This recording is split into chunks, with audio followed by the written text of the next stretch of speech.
Hello दोस्तों, welcome to my channel. और आज भी हम लोग इस वीडियो में यहाँ पर देखने वाले हैं सॉल्व द क्वाड्रेटिक इक्वेशन का फैक्टराइजेशन मेथड।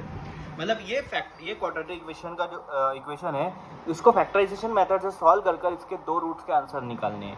ठीक है, क्वाड्रेटिक इक्वेशन है मतलब मैक्सिमम पावर 2 रहेगा, तो इसके भी आंसर 2 निकलेंगे, मतलब इसके जो रूट्स ऑफ द इक्वेशन 2 निकलेंगे। सबसे पहला स्टेप क्या करना है, ये जो आपकी इक्वेशन है ना, इसको सारे को एक साइड लिख लेना है। सबको क्या करना है, एक साइड लिख लेना है। अब मैंने देखो एक साइड लिख रहा हूँ, 22m को भी इधर ला रहा हूँ, सबको लेफ्ट साइड ले लो। -22m हो जाएगा, प्लस का माइनस हो गया, +15 उधर जाके -15 हो जाएगा। राइट साइड में कुछ भी नहीं, मतलब 0 बचा। ये पहली स्टेप हो गई।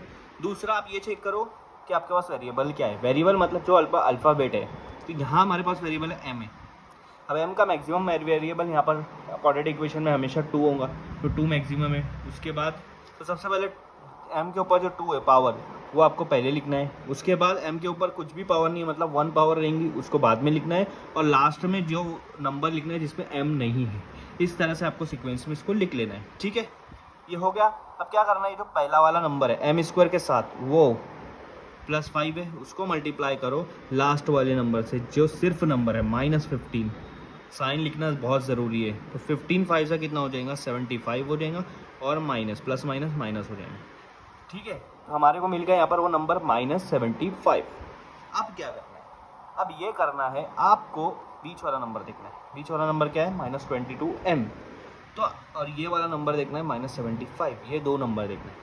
अब आपके पास एक -75 है, एक -22 है। ठीक है, फिर नंबर देखो। तो आपको यहाँ पर देखना है, ये जो आपने पहला और तीसरे को जो मल्टीप्लाई करके आंसर आया -75, ऐसा दो नंबर चाहिए। ऐसा कोई भी दो नंबर चाहिए जिसको मल्टीप्लाई कर रहा हूँ तो मेरा आंसर -75 आ रहा है।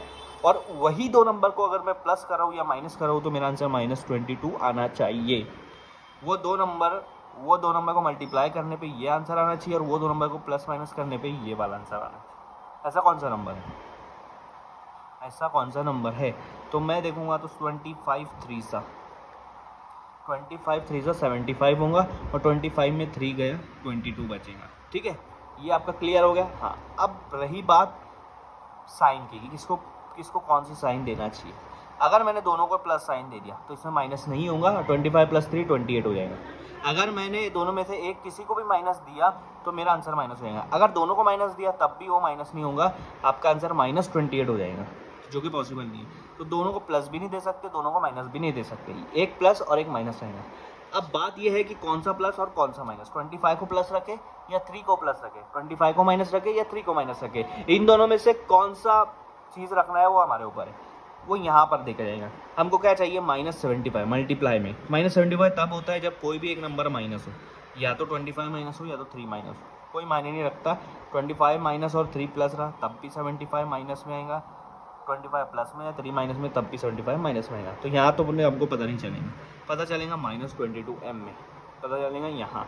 अब आंसर तभी माइनस आएगा जब बड़े वाले की साइन माइनस हो, आंसर तभी प्लस आता है जब बड़े वाले की साइन प्लस हो, आंसर तभी माइनस आता है जब बड़े वाले की साइन माइनस हो, प्लस माइनस में। हाँ, तो यहाँ बड़े वाले की साइन माइनस होना चाहिए, तभी आपका आंसर माइनस में आएगा।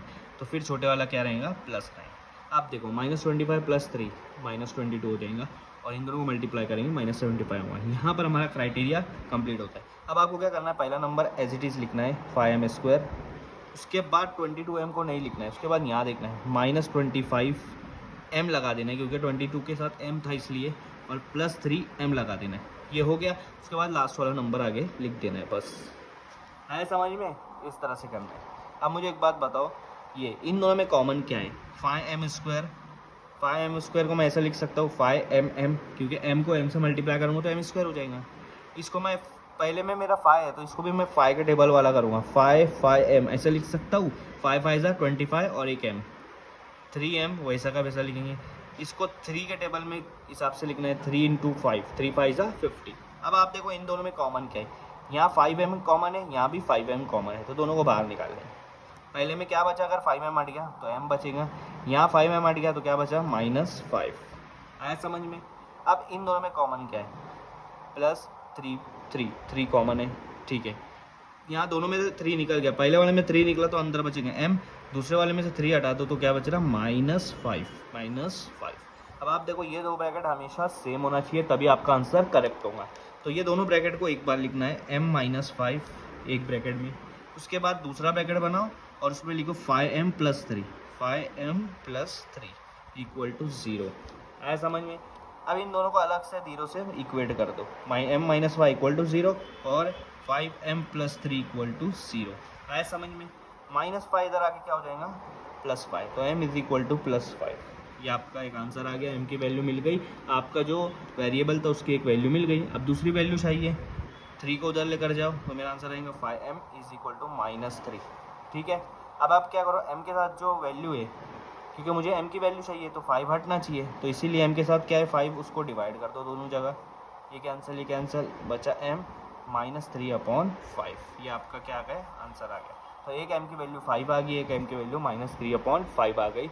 ये आपका रूट्स के, ये आपके रूट्स के दो रूट्स मिल गए इस क्वाड्रेटिक इक्वेशन के। इस तरह से क्वेश्चन को सॉल्व करना है।